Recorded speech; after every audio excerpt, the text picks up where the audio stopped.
Hello and welcome to lecture number 50. This is topic 3.15, Black History Education and African American Studies. There are two learning objectives today. The first one is to explain why new Negro Movement writers, artists, and educators strove to research and disseminate Black history to Black students. At this time in the early 20th century, new Negro Movement writers, artists, and educators believed that the United States schools reinforced the idea that Black people had made no meaningful cultural contributions or had any particularly valuable history. Therefore, they were deemed inferior. This narrative was used to justify Jim Crow segregation. Writers like Carter G. Woodson addressed this in The Miseducation of the Negro, published in 1933. He criticized the exclusion of Black history from the American education system and provided possible reasons why African Americans continued to suffer in the realm of education.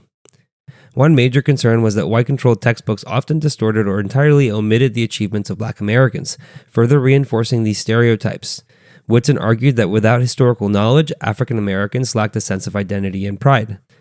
Another reason why new Negro Movement writers, artists, and educators were dissatisfied was that school systems across the United States were still extremely segregated, and only rare exceptions did African American students attend the same schools as white students. Generally, Black schools were severely underfunded, understaffed, and overcrowded. They also received secondhand materials from white schools. Once the white schools updated their resources, Black schools would get their old materials. Because the history books they used in white schools continued to reiterate a narrative of Black inferiority or emphasize the contributions of white actors in history, this miseducation, as Woodson described it, persisted. The new Negro Movement urged African Americans to study the history and experiences of Black people as essential to their future advancement. Educators like Anna Julia Cooper emphasized the need for educational systems that would reflect the dignity and heritage of African Americans. Cooper's work, A Voice from the South in 1892, is considered a foundational text for Black feminists' thought and education reform. These advocates started to push for better curricula that would refute the notion that African Americans as a people were without culture or history. The new Negro Movement thus created a body of literature and educational resources to show otherwise. Carter G. Woodson made some of his Black history materials accessible to younger grades. It wasn't just academic journals that he published. He even founded a press to publish these educational materials more widely. There was an early push to include Black history in schools, allowing contributions of newer movements to reach Black students of all ages. Curriculum autonomy in Black schools generally only existed in historically Black colleges and universities, at the collegiate level, and in private and religious schools at the elementary or secondary levels, as seen with Nannie Helen Burroughs in her girls' school that taught a Black history class. The second learning objective is to describe the development and aims of the Black intellectual tradition that predates the formal integration of African American studies into American colleges and universities in the mid-20th century. The Black intellectual tradition dates back over 200 years to the 1700s, long before African American studies classes were formally introduced into college curricula. It emerged through the work of activists, educators, writers, artists, and historians. One of the earliest activists was Mum Bet, also known as Elizabeth Freeman, who sued for her freedom in 1781 after hearing the wording of the Massachusetts state constitution. Freeman's successful lawsuit set a legal precedent that helped end slavery in Massachusetts. Other early activists included Absalom Jones, a preacher in Philadelphia who co-founded the Free African Society and became the first African-American Episcopal priest. Frederick Douglass, who escaped from slavery, became one of the most prominent abolitionists and orators of the 19th century. David Walker, a Boston-based abolitionist, wrote Appeal to the Colored Citizens of the World in 1829. It was a powerful call for Black unity and resistance against oppression. There were also educators like Prince Hall, who started a school for African-American children in Boston. Hall was the founder of the first African-American Masonic Lodge, using his position to promote education and social activism. His advocacy extended to petitioning the Massachusetts legislature for the abolition of the slave trade as early as 1777, reflecting his broader commitment to social reform. Some of the most important schools included the Augustine School, which was the first to be entirely administered and taught by African Americans in the early 1800s. Another key figure, Maria W. Stewart, was an educator and teacher before becoming an abolitionist. Stewart was also one of the first American women of any race to publicly advocate for women's rights and political engagement through her lectures and writings in the early 1830s. Writers like Phyllis Wheatley, who was an enslaved woman who became the first African American to publish a book of poetry in 1773, contributed to this tradition by demonstrating literary excellence and challenging stereotypes. Harriet Jacobs, who wrote a slave narrative titled Incidents in the Life of a Slave Girl, documented the unique struggle faced by enslaved women, adding depth to the abolitionist narrative. Historians like William C. Nell, who wrote The Colored Patriots of the American Revolution in 1855, documented the contributions of African Americans to the United States. Nell's work was crucial in highlighting the roles of African American soldiers in the nation's founding, countering the dominant historical narrative of the time. Daniel Payne, the first black college president at Wilberforce University, also contributed to this intellectual tradition. Payne's leadership and scholarship extended to documenting the history of the African Methodist Episcopal Church, which played a vital role in education and community organization for free black people. These efforts laid the groundwork for a black intellectual tradition that emphasized self-determination, historical reclamation, and the recognition of African Americans' contribution to society. This tradition would serve as the foundation for the latter development of formal African American studies programs in the 20th century. One of the early examples of this intellectual tradition goes back to the African Free School, which was established in 1794 by the New York Manumission Society. This abolition society was founded by prominent figures such as former Supreme Court Chief Justice John Jay and Treasury Secretary Alexander Hamilton. The school began as a one-room schoolhouse with 40 students and was initially taught by white teachers, supported by donations from the community. It was intended to provide the basic education and moral instruction to the children of free and enslaved black people, emphasizing literacy, arithmetic, and vocational skills. The school eventually expanded to over 7 buildings across New York City, reflecting its growing importance and influence in the African American community. By 1835, it was integrated into the city's public school system, marking a critical shift in the education of black children in the city. The African Free School was renowned for its rigorous curriculum and produced graduates who became influential leaders in the abolitionist movement and beyond. It provided education to the children of both enslaved and free black people in New York City, preparing early abolitionists such as Henry Highland Garnett, who later became a leading orator and advocate for black nationalism. Another notable graduate, James McCune Smith, became the first African American to earn a medical degree, obtaining it from the University of Glasgow. Smith's achievements as a physician, abolitionist, and intellectual were groundbreaking, challenging the prevailing belief about African Americans' intellectual capabilities.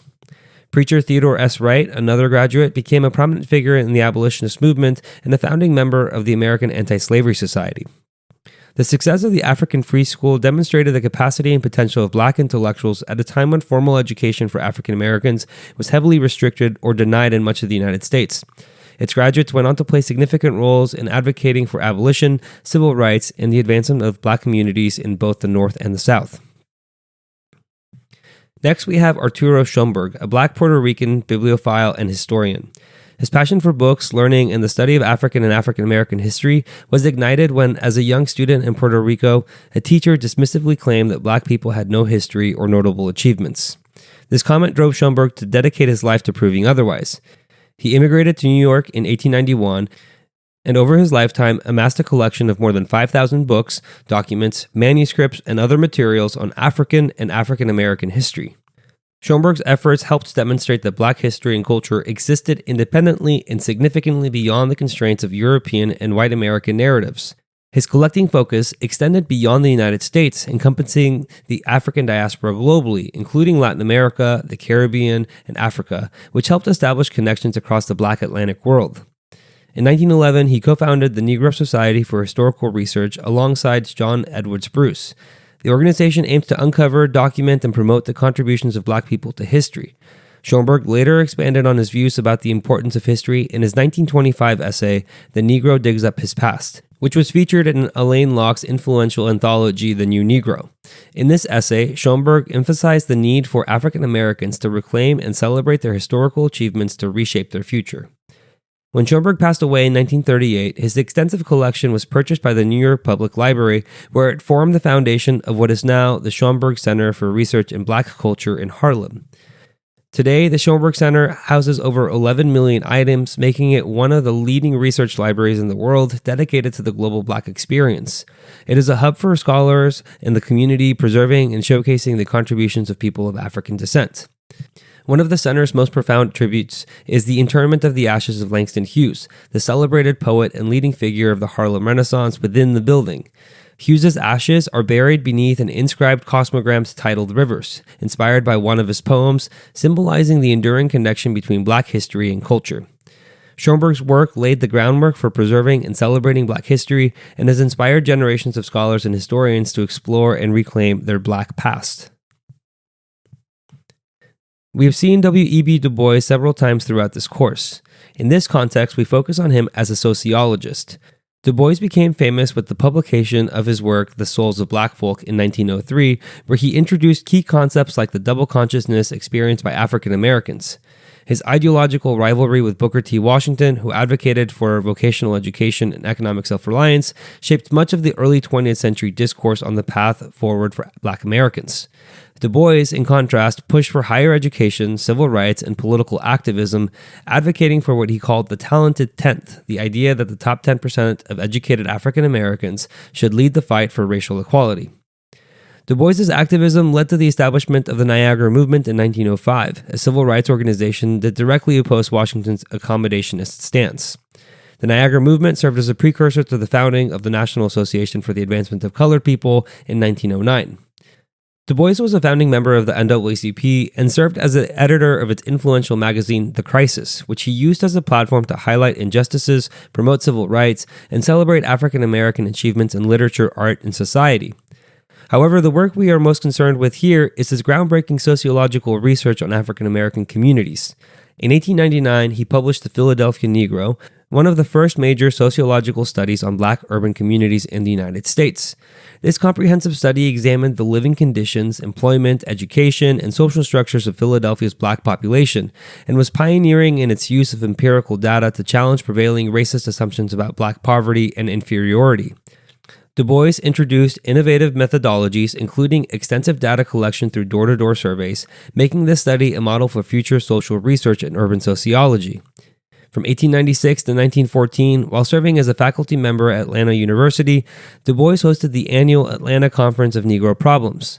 This conference was a significant intellectual gathering that highlighted the challenges facing Black communities and proposed actionable solutions.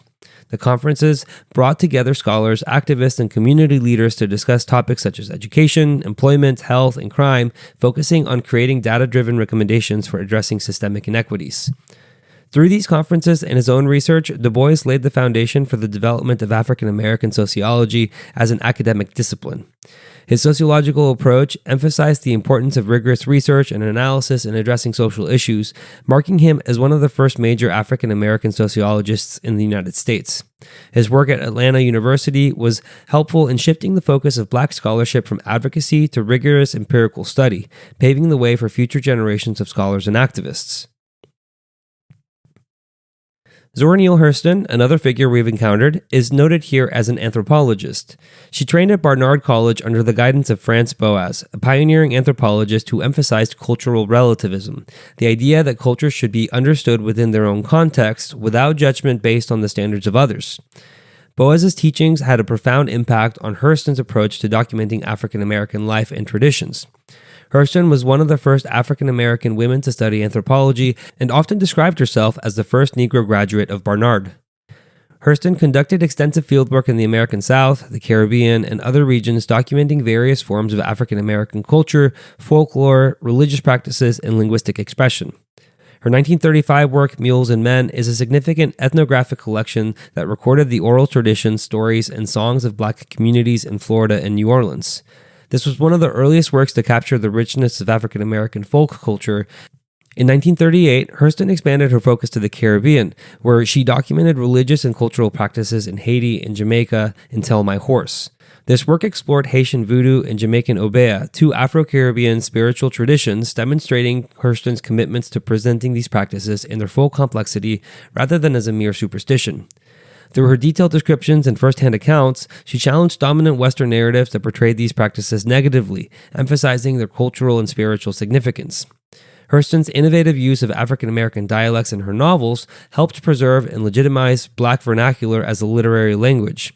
Her most famous novel, Their Eyes Were Watching God in 1937, employs the rich dialect of the Black South, capturing the rhythms, expressions, and emotional depth of her characters. Hurston's anthropological training allowed her to approach storytelling with an ethnographic lens, preserving the cultural nuances and authenticity of her subjects.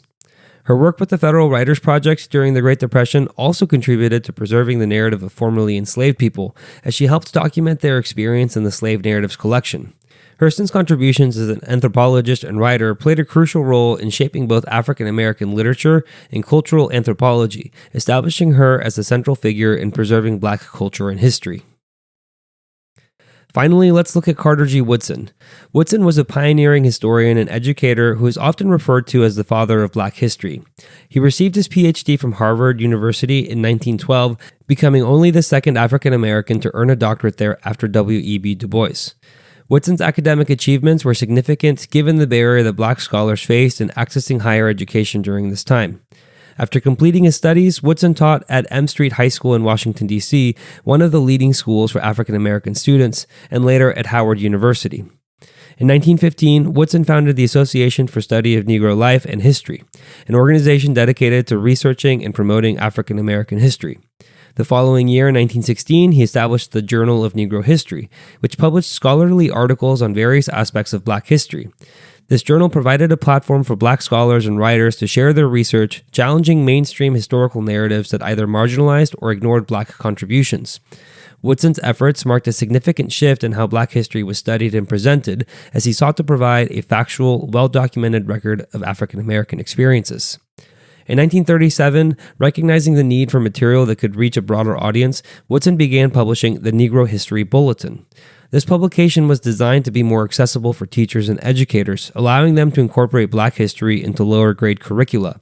The bulletin contained articles, lesson plans, and resources to help teachers present a more inclusive history of their students. Woodson is perhaps best known for initiating what would become Black History Month. In 1926, he established Negro History Week, which was celebrated in February to coincide with the birthdays of Frederick Douglass and Abraham Lincoln. In 1976, during the United States bicentennial, this celebration was expanded into a month-long observance known today as Black History Month, solidifying Woodson's legacy in shaping how Black history is recognized and celebrated. Woodson was also a prolific author. His notable works included The History of the Negro Church, which documented the role of Black churches in fostering education, social organization, and activism. His 1933 book, The Miseducation of the Negro, was a powerful critique of the American education system's neglect and distortion of Black history. Woodson argued that African Americans were being systematically taught to see themselves as inferior, which perpetuated cycles of oppression. The book has remained influential, and its themes of self-determination and the importance of culturally relevant education continue to resonate today. Another significant work by Woodson was The Negro in Our History, which served as an authoritative textbook on Black history for much of the 20th century. This comprehensive text documented the contributions of Black Americans from the earliest days of the nation to contemporary times, offering an alternative narrative to traditional history books that often excluded or downplayed these contributions. Woodson's dedication to documenting and promoting Black history had a profound impact on how history is studied and taught in the United States. His work laid the foundation for formalization of African American studies as a field and for recognition of Black history as an essential part of American history. In summary, New Negro Movement authors, artists, and intellectuals refuted the notion that African Americans were devoid of history and culture. Black intellectual traditions date back to the 1700s with activists, writers, and educators. The African Free School took on students of free and enslaved Africans in New York City in the late 1700s. Leaders who expanded the field of African American studies include Arturo Schomburg, W.E.B. Du Bois, Zora Neale Hurston, and Carter G. Woodson. Thank you for watching. If you would like to watch the next lecture, click the thumbnail on the screen. And if you would like more resources to help you study, you can visit apushlights.com/AFAM. I wish you the best of luck with your studies, and I hope to see you back on the next lecture.